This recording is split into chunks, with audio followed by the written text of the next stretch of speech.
আসসালামু আলাইকুম ওয়া রাহমাতুল্লাহি ওয়া বারাকাতুহু।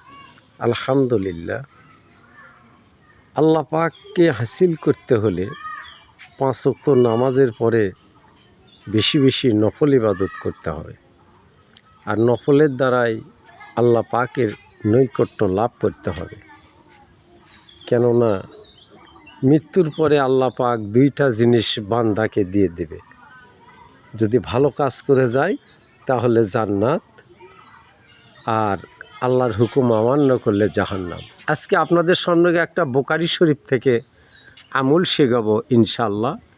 আপনারা এই আমলটি করবেন। বুখারী শরীফ আপনারা দেখতে পাচ্ছেন আমার মক্তব ঘরে গেটের সামনে একটা ল্যাম্প প্লেট লাগানো আছে। এই যে দেখতে পাচ্ছেন, বিসমিল্লাহির রহমানির রহিম, বুখারী শরীফ, হাদিস নাম্বার 6403।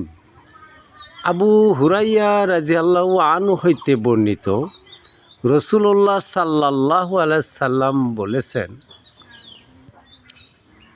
বলেছেন, যে ব্যক্তি দৈনিক 100 বার এই দোয়া পাঠ করিবে, দোয়াটি হলো এই: লা ইলাহা ইল্লাল্লাহু ওয়াহদাহু লা শারীকা লাহু লাহুল মুলকু ওয়া লাহুল হামদু ওয়া হুয়া আলা কুল্লি শাইইন কাদির।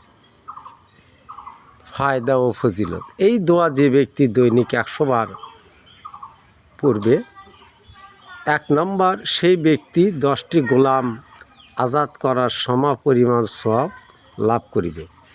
নাম্বার 2, তাহার আমল নামায় নগদ 100টি নেকি লেখা হবে।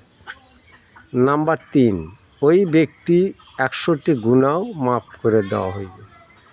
নাম্বার 4, সেই ব্যক্তিকে সকাল হইতে সন্ধ্যা পর্যন্ত শয়তান স্পর্শ করিতে পারিবে না।